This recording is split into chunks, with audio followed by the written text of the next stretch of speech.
반갑습니다. 3월 10일 월요일 큐티 스케치 시간입니다. 오늘 본문은 요한복음 19장 31절부터 42절까지의 말씀입니다. 오늘 본문은 이렇게 시작합니다. 이날은 준비일이라. 유대인들은 그 안식일이 큰 날이므로 그 안식일에 시체들을 십자가에 두지 아니하려 하여 빌라도에게 그의 다리를 꺾어 시체를 치워달라 하니 군인들이 가서 예수와 함께 못 박힌 첫 사람과 또 그 다른 사람의 다리를 꺾고 예수께 이르러서는 이미 죽으신 것을 보고 다리를 꺾지 아니하고 그중 한 군인이 창으로 옆구리를 찌르니 곧 피와 물이 나오더라. 이를 본 자가 증언하였으니 그 증언이 참이라. 그가 자기의 말하는 것이 참인 줄 알고 너희로 믿게 하려 함이니라. 이 일이 일어나는 것은 그 뼈가 하나도 꺾이지 아니하리라 한 성경을 응하게 하려 함이라. 또 다른 성경에 그들이 그 찌른 자를 보리라 하였느니라. 오늘 본문은 성경에 이미 기록된 바 성경을 응하게 하시기 위하여 예수님의 죽음이 이런 죽음이었고 죽음 이후에 그 시체를 처리하는 과정도 이랬다라고 이야기하면서 예수님의 죽음이 이미 예견되었고 죽는 모습도 이미 예견되었음을 이야기하고 있어요. 그러니까 이 죽음이 구약에서 이미 설명하고 있었던 죽음이라는 걸 통해서 이것이 바로 메시아의 죽음이라는 거예요. 그러니까 죽음은 돼지가 아니라 죽는데 어떻게 죽고 또 보통 사람들은 다리를 꺾어버리는데 예수님은 꺾지 않고도 죽었다. 보통 십자가에 달려서 사람들이 오래 죽는 시간이 오래 걸리는데 그래서 마지막 죽음을 사살 죽은 것을 확인하는 거죠. 확인 사살하는 거예요. 확인 사살. 그래서 한 번 더 죽이는 거예요. 이미 죽었는데도 다리를 완전히 꺾어버려가지고 죽은 것이 확인되는 확인 사살을 하는 거예요. 그런데 예수님 확인 사살 안 했다는 거죠. 그때는 몸을 상하지 않도록 하나님이 보호하시는 거예요. 뼈가 하나도 꺾이지 않도록 출애굽기 12장 46절, 민수기 9장 12절, 시편 34장 20절 그 뼈가 하나도 꺾이지 아니하는지 그 성경을 응하게 한다는 거예요. 특별한 죽음, 다른 죽음 의미하는 겁니다. 철저히 아버지의 뜻을 따라 그 뜻에 순종하였고 그 모습이 이렇게 되었고 그것이 메시아의 죽음이고 메시아의 모습이라는 것을 성경이 또 요한복음이 이야기를 하고 있습니다. 결국 예수님은 돌아가십니다. 돌아가신 후부터 이제 지금 사람들이 변하는 것을 보여줘요. 사람들의 변화는 예수님 부활하고 나서도 변했어요. 놀라는 거죠. 반가워하고 은혜를 받고 다시 용기가 생기고 이럽니다. 그때도 변하고요.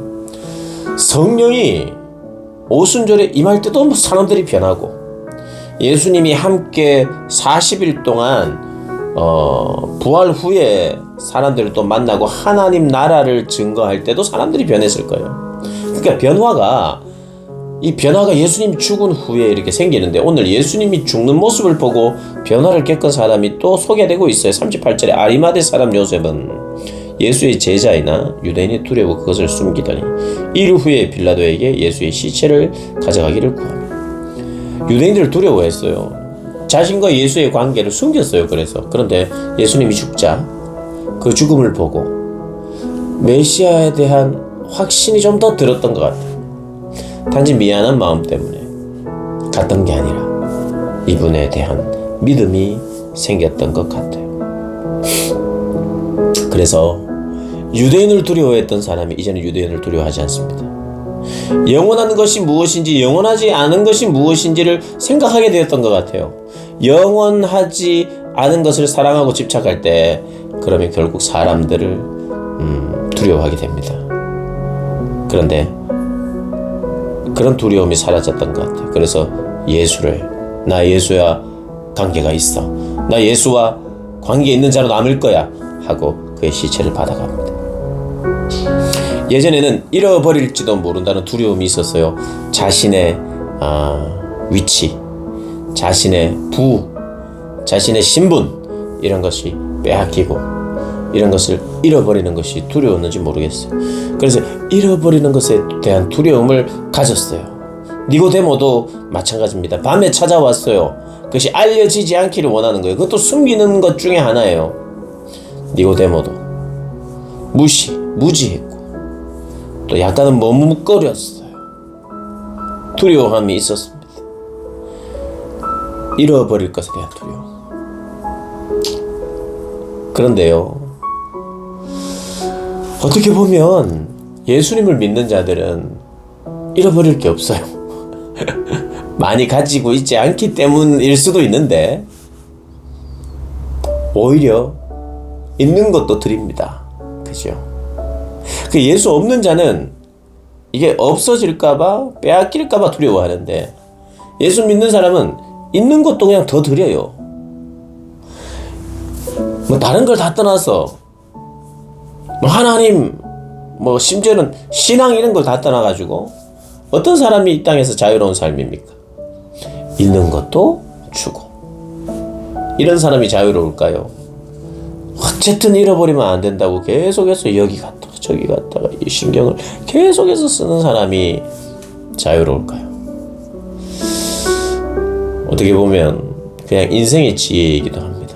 잃을 것을 두려워하지 않고 있는 것을 오히려 내가 쓰는 사람이 되자. 그러면 인생을 보다 더 자유롭게 살걸요. 근데 예수 믿는 사람이 꼭 그렇다는 거예요. 왜 두려웠는가? 빼앗길까봐. 영원하지 않는 것을 빼앗길까봐. 영원한 것을 빼앗길까봐 두려워해야 되는데, 영원하지 않은 것을 빼앗길까봐 두려워하다가 이 땅을 살아 마감하는 어리석음. 근데 예수를 알고 예수를 믿으면 이제 빼앗기지 않는 게 무엇인지 알았어요. 그리고 나의 생명은 나를 향한 주님의 존귀히 여기는 나의 가치는 빼앗기지 않죠. 그래서 자유로웠습니다. 그래서 이제 잃을 것이 없어요. 아마도 아리마대 요셉이나 니고데모가 이렇게 할 수 있었던 것은, 니고데모는 몰약과 침향 섞은 것을 100리트라쯤 가지고 온지라 예수의 시체를 가져다가 유대인의 장례법대로 향품과 함께 세마포에 쌌더라. 그들에게 어떻게 보면 목숨 건 이런 행동을 하는 것이죠. 아리마대 요셉과 니고데모의 변화를 우리가 볼 수 있습니다. 사랑하는 여러분은 어떤 변화가 있습니까? 어떻게 변화되고 싶습니까? 잃어버릴 것이 많아서 잃어버릴까봐 두려워하는 그런 자가 아니라, 있는 것도 주를 위하여 다 내놓는 그런 변화 사모하지 않습니까? 그것을 사모하고 이 땅을 살아내는 저와 여러분 되시기를 주님의 이름으로 축복합니다.